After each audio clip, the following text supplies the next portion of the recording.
Hi there, welcome back to my channel, Malakita Stitches. This is going to be a very short video. This video is all about the loop start.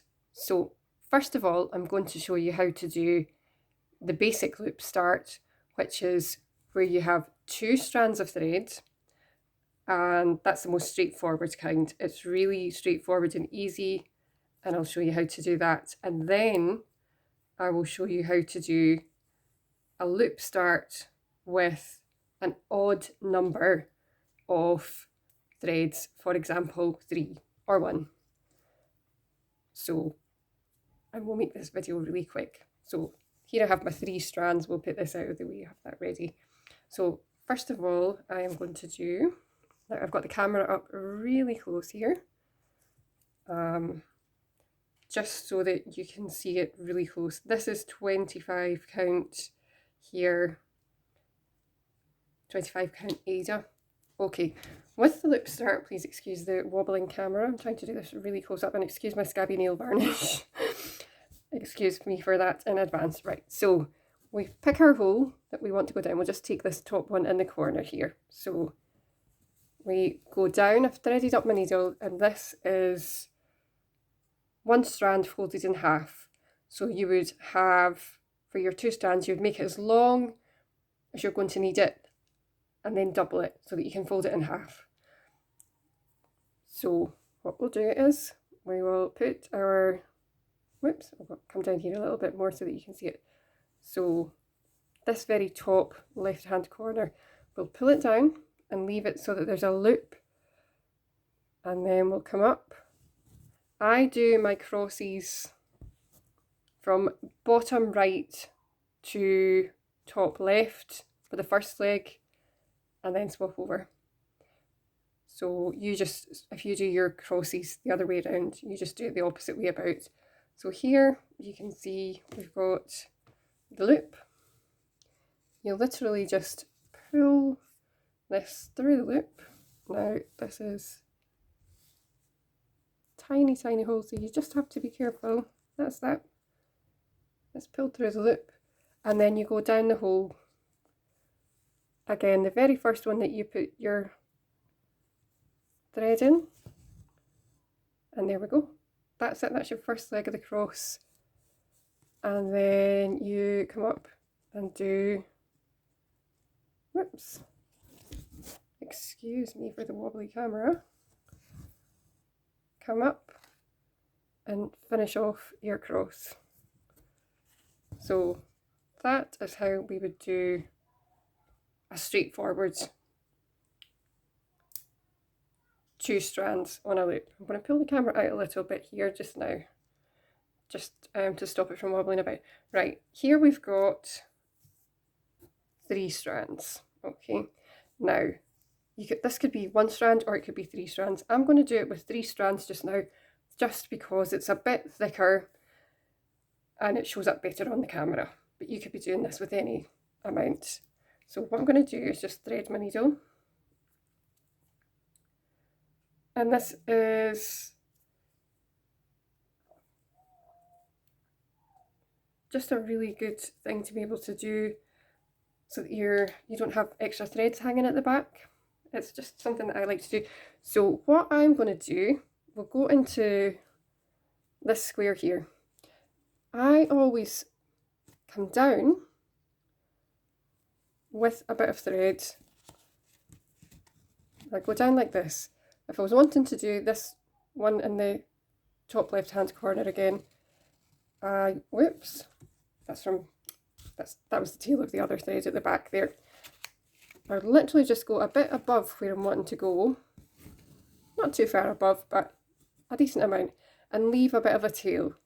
So you can see I've got the tail sitting there, and I'm wanting to go into this square here. So I go into the bottom right hand corner of the square, pull my needle through and hold on to the tail. So you want enough to be able to hold on to. Pull the thread through, and I'm going to make a loop in here. So I'm just going to go back down into that same hole and pull the thread through. Just be careful with it so that I've got a loop. So you can see that loop there.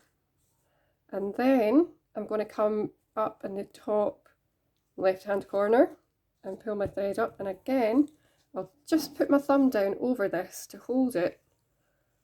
And what you want to do is do it so that you can just feel a little bit of drag here so that you can see it starting to move. You don't want anything to slip.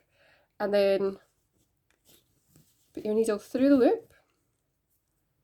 And now I'm wanting to pull this tight. So what I do is I pull from here and I just again put my thumb down on this to hold it. And I pull it tight so that we've got this, and I can pull here if I want to make it even tighter. Pull that and it tightens the loop around the thread. Now that's secure because if you see, you can't see my hand with a needle in it down at the bottom here, but I'm pulling that and that is really secure and tight.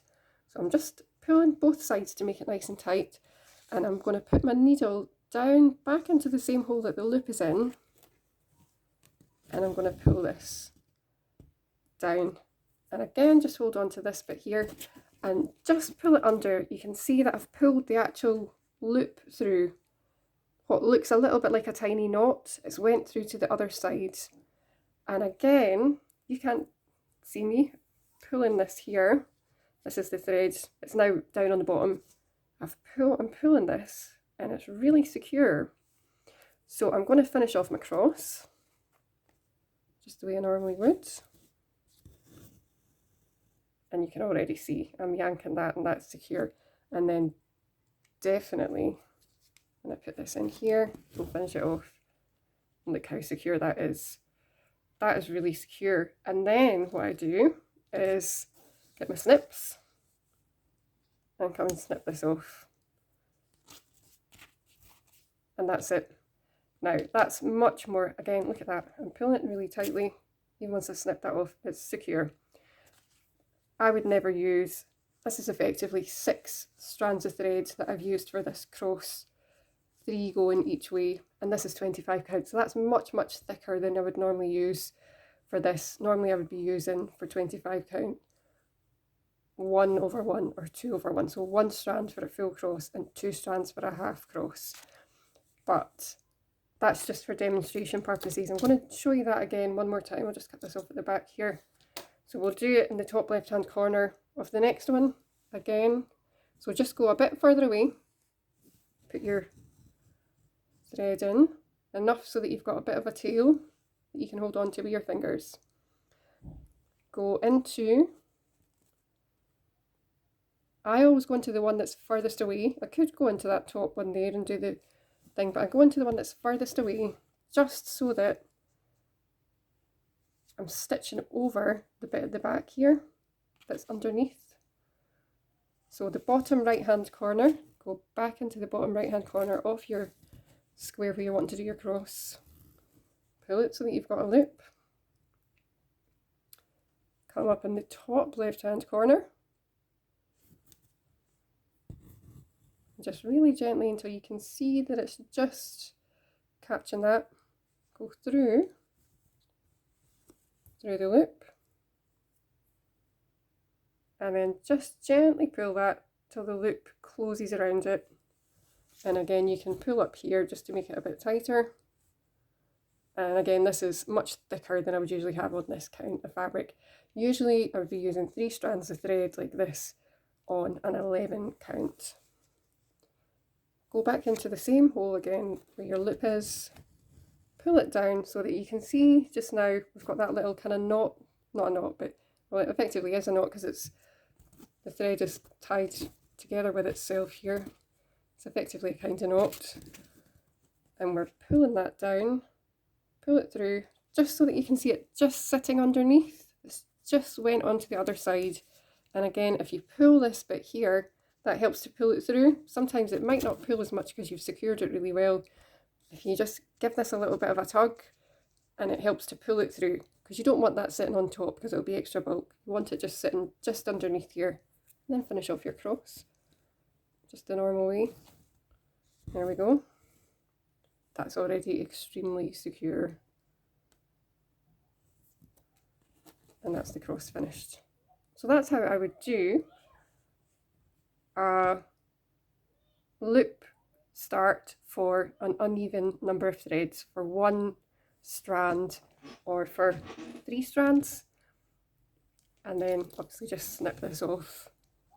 You'd be surprised how secure it is. At first I was really surprised, thinking, I was a bit taken aback thinking, is that really going to hold? But I've still got this attached, and you'll see me putting pressure on this. I'm giving it a really good tug, and that's sitting in there really well.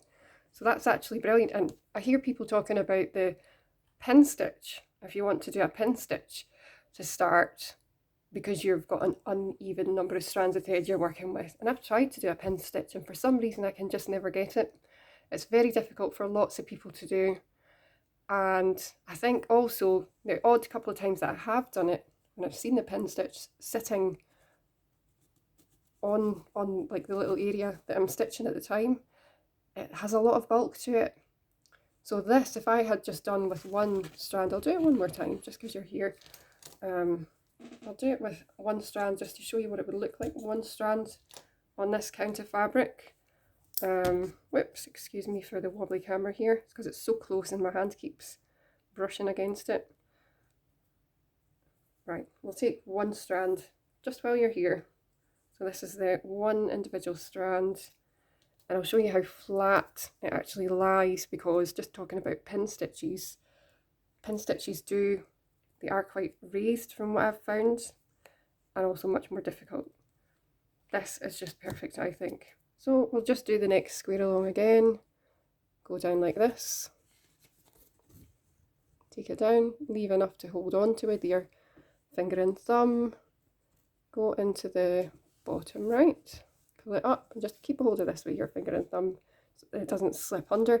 You can get used to doing this quite quickly. Obviously I'm taking my time to show you this just now, but actually, go back into here again to make the loop. Actually, in reality, when you're doing it, they're very quick to do. Come up.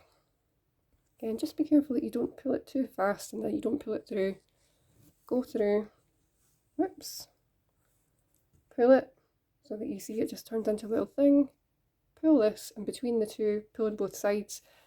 Make the little knot bit go underneath to the other side.